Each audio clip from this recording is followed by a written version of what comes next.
In the world of hip-hop, some names transcend mere legend. One of those names is Tupac Shakur, a talented rapper and activist who brought poetic, emotional, and socially conscious messages into his lyrics. On September 7, 1996, Tupac fell victim to a mysterious shooting in Las Vegas that shocked the world. Yet, nearly 3 decades later, the truth behind his death remains elusive. What really happened that night?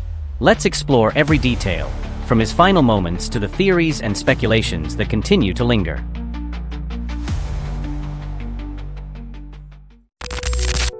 Tupac Amaru Shakur was born on June 16, 1971, in Harlem, New York. He grew up in a community laden with social challenges and struggles. His mother, Afeni Shakur, was a member of the Black Panther Party and an activist who played a significant role in shaping Tupac's personality. Throughout his life, Tupac used his music to advocate for social justice, addressing issues that resonated deeply with young Black Americans. His work reflected the harsh realities of urban life, social conflicts, and hope for change. With meaningful lyrics and a charismatic stage presence, Tupac became the voice of his generation. However, Tupac's life was marred by controversy and conflict, both inside and outside the music industry. His feuds with major figures in hip-hop and his association with gangs in Los Angeles brought tensions that would eventually culminate in his tragic end. Known for his boldness and fearlessness, Tupac never hesitated to speak his mind, even if it meant making enemies along the way. On the night of September 7, 1996, Las Vegas was buzzing with excitement for one of the most prestigious events in boxing, the fight between Mike Tyson and Bruce Seldon at the MGM Grand Hotel. The atmosphere was electric, as the event was not just a sporting match but a gathering of celebrities, athletes, and notable figures from across the nation. Tupac Shakur was among the special guests that night. He was at the MGM Grand not only to support Tyson, a close friend, but also as a figure deeply connected to the world of entertainment and celebrity culture. He arrived with Suge Knight, the head of Death Row Records, Tupac's label. Death Row Records had a long-standing association with Mike Tyson, who was considered part of their social circle. As a hip-hop icon, Tupac's presence at the event drew much attention. Fans cheered and shouted upon recognizing him when he arrived at the MGM Grand. Dressed in his signature flamboyant style, Tupac exuded confidence and energy. Although the night initially appeared like an ordinary evening in a celebrity's life, the excitement would soon give way to tension after the fight ended. Tyson's victory led Tupac and Suge Knight into an unexpected situation. As thousands began streaming out of the arena, the crowd grew increasingly uncontrollable. Celebrities, fans, and security staff moved toward the lobby to exit the MGM Grand. But amid the chaos, Tupac and Suge encountered someone who would lead them to their tragic fate.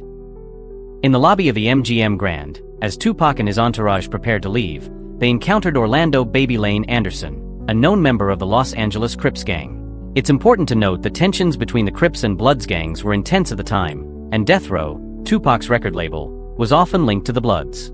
Anderson was suspected of having previously assaulted a Death Row member in a Los Angeles mall. This incident fueled the hostility between them, and when Tupac spotted Anderson, he immediately took action. True to his fearless nature, Tupac didn't hesitate to engage in a physical altercation with Anderson.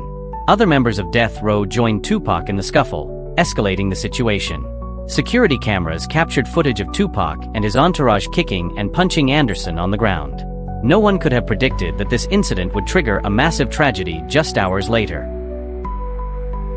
After the fight in the lobby, Tupac and Suge Knight left the MGM Grand to attend a celebration at Club 662, a nightclub owned by Suge in Las Vegas. Tupac rode in the front passenger seat of Suge's black BMW. On their way to the club, things seemed normal. Tupac even turned up the music in their car. They were briefly stopped by police due to the loud music and an unclear license plate. But after a quick warning, they were allowed to proceed. Around 11:15 p.m., as they stopped at a red light at the intersection of Flamingo Road and Koval Lane, a white Cadillac pulled up on their right. Suddenly, one of the passengers in the Cadillac opened fire on Tupac's car. The gunshots shattered the night silence, and Tupac was hit 4 times in his chest, arm, and thigh. Suge Knight sustained only minor injuries from the bullet fragments, despite being close to Tupac. This incident became one of the most tragic events in music history, as a talented young voice like Tupac's faced his end. Following the shooting, Suge Knight quickly drove toward University Medical Center, despite his own injuries. Tupac was rushed into surgery in critical condition. Doctors performed several emergency operations, trying to stop the bleeding and save his life. To minimize further damage from the severe gunshot wounds, Tupac was placed in a medically induced coma. For 6 days, family, friends, and fans waited anxiously for any good news. Tragically, that hope faded when Tupac was pronounced dead on September 13, 1996, due to complications from his injuries. Tupac's death immediately spurred speculation and conspiracy theories.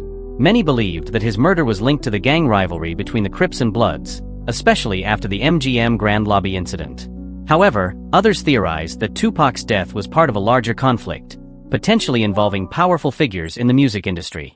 Some suggested that Death Row Records had a hand in the murder, while others were convinced that Tupac faked his death and went into hiding. Multiple witnesses reported hearing threats against Tupac's life, while others believed his death was revenge for the fight earlier that evening. Unfortunately, despite years of investigation, authorities have never officially identified a suspect, leaving the case as one of music's greatest unsolved mysteries. Although he is gone, Tupac Shakur's influence lives on through his meaningful work. Songs like Changes, Keep Your Head Up, and California Love continue to inspire young generations and advocate for social change. Tupac left an indelible mark on the history of music and hip-hop culture, a legacy cherished to this day. His tragic death only added to his legendary aura, solidifying him as an unforgettable figure in the music world. If you feel inspired by Tupac Shakur's life story, share this narrative to help keep his memory alive. Leave your thoughts in the comments. Do you believe Tupac's death was the result of gang rivalry, or is there a larger conspiracy behind it? Let's honor his legacy and contributions, and keep seeking the truth behind this mystery. Don't forget to subscribe and turn on the notification bell for updates on more fascinating stories.